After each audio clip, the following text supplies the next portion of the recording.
Hello everyone, it's Michelle here. How are you?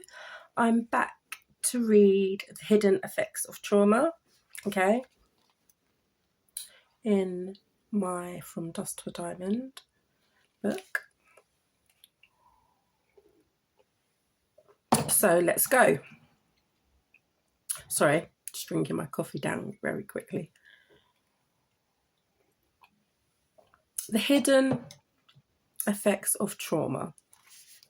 So, one of the most difficult parts of living with trauma is some of the voices that echo in our minds and the feelings that we have that hide and grow within us. We have habits, we have patterns that we tend to follow and carry out on a daily basis due to some of the triggers that have left us like feeling particular ways. So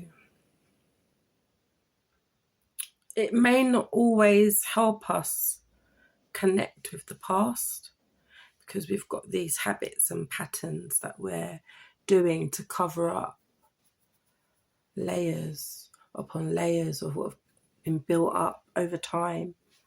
Do you understand?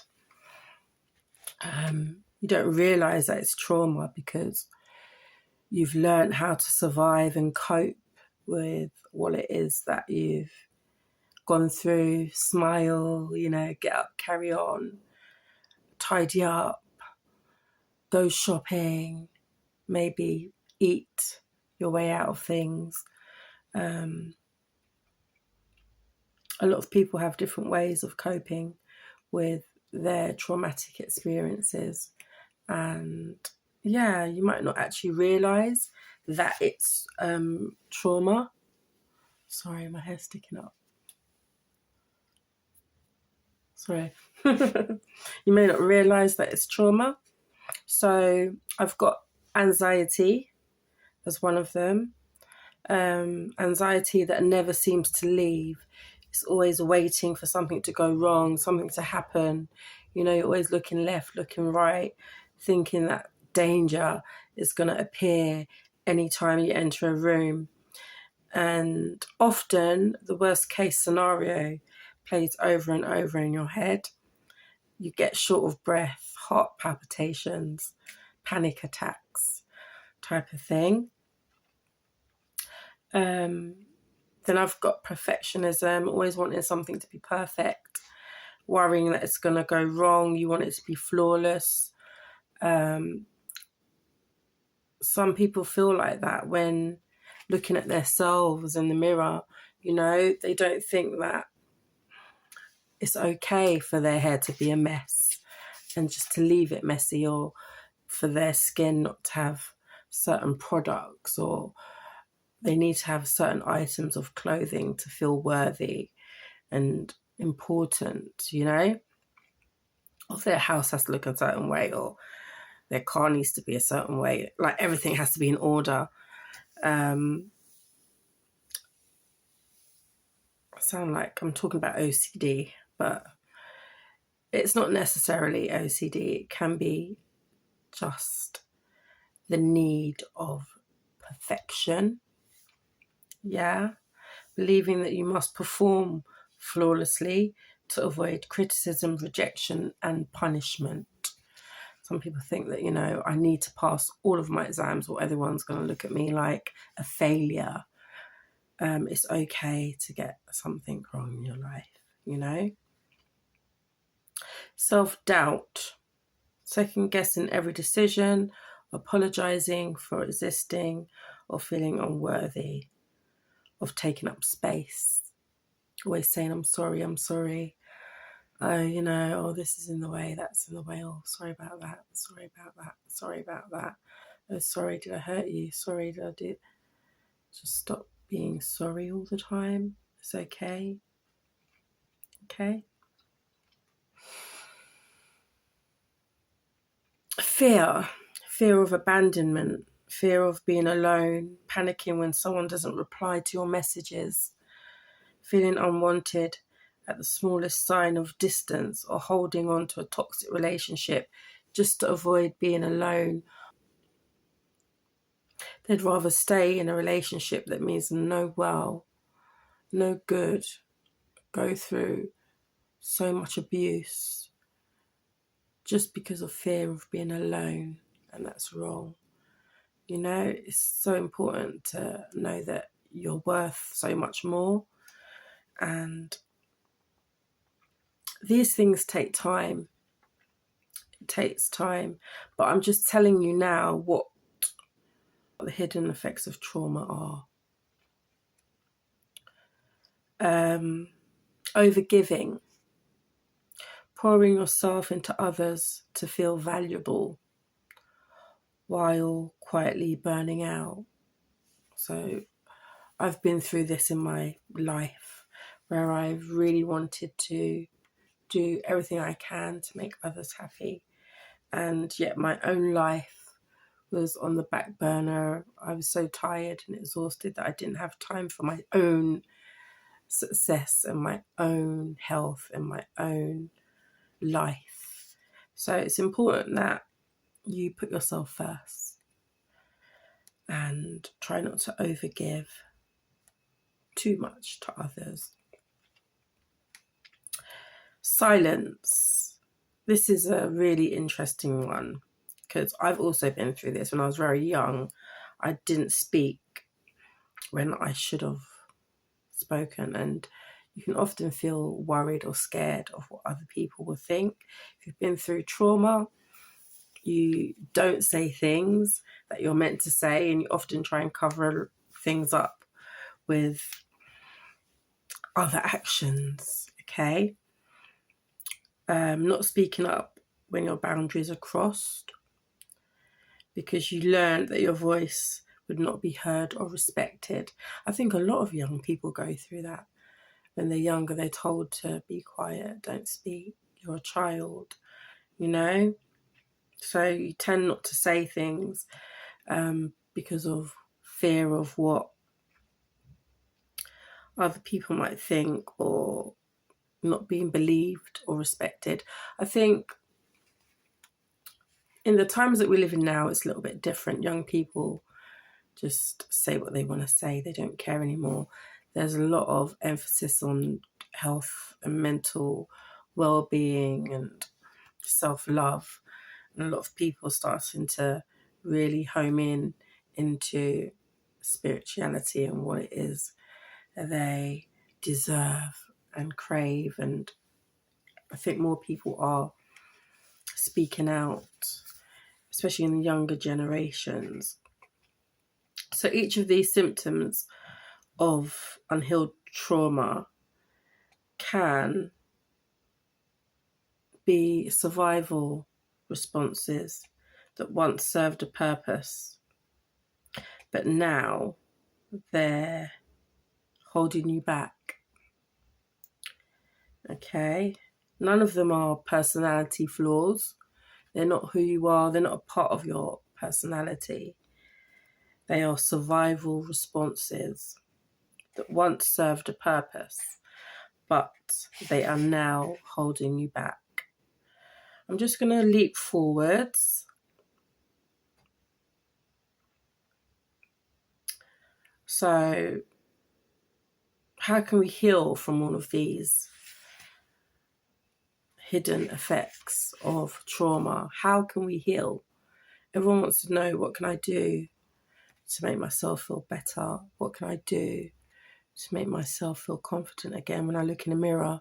What can I do to make myself feel and look beautiful?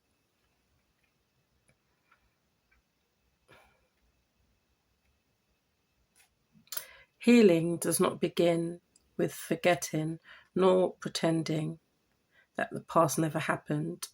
Healing begins with understanding.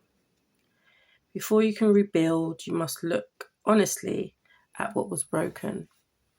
So you need to be honest about everything that's happened to you, everything that's gone wrong, everything that's broken, whether it's a relationship, whether it's losing your job, whether it's not loving yourself, whether it's something that happened in your childhood, whether it's your family, whether it's just anything you could think of that's broken, the first step is recognizing it. No, it's not your fault, okay? And recognizing pain without judgment. Saying, yes, this happened to me. Yeah, this has happened to me. You know, I am a single parent. You know, I am on my own.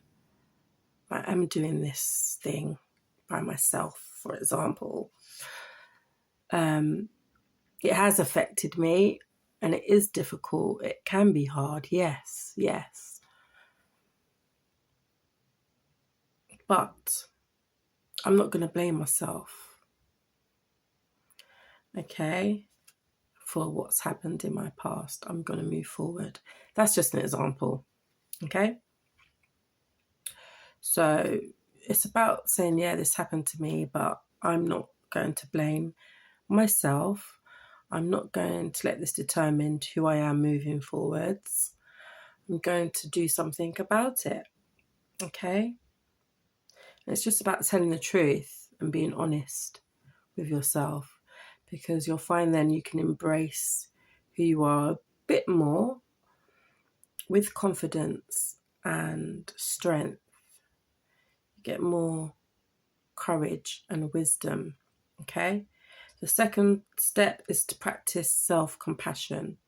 Just look at yourself and say, you know what, I am sorry this has happened to you, and I forgive you for whatever you've done, your part that's played in this. I forgive you, and we're going to work this out together. Yeah? So trauma often leaves us harsh with ourselves. So it's about being kind to yourself. Don't be so hard on yourself, okay? I should be stronger. I should be further along in life. I should be different. But you need to remember you're only human and you're healing, okay? Tell yourself, I'm doing the best with what I've got. I'm not perfect, but I'm going to do the best. Third step, to seek a safe space. Healing rarely happens in isolation. It happens when we allow the light to touch the places we've hidden.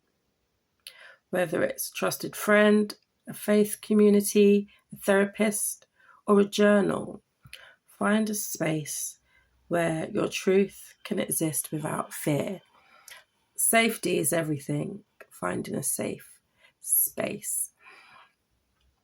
I never forget when I was younger, I had a diary and I used to write in it. I love journaling from a very young age. And I feel like my writing journey kind of got blocked growing up because someone found my diary and read it, and I was really embarrassed and scared of what they might think of me.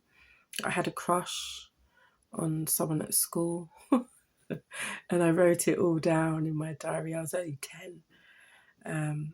But I got into trouble and I was told that I'm not allowed to have a boyfriend, and that kind of ruined my whole life. Someone finding my diary and reading it.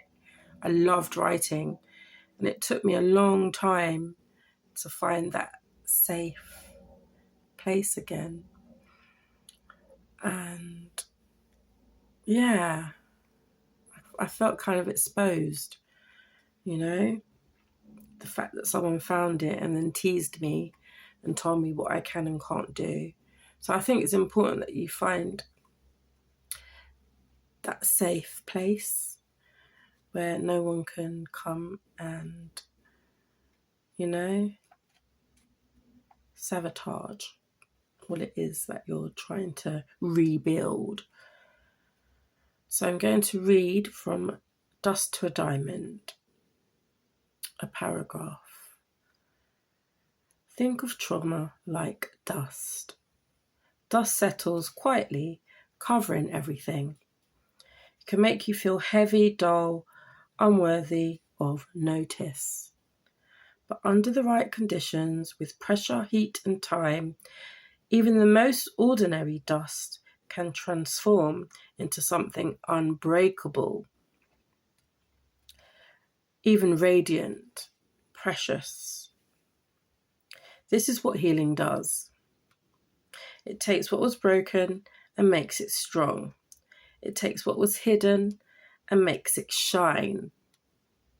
It takes what was once overlooked and reveals its worth. You're not just dust. You're in the process of becoming a diamond.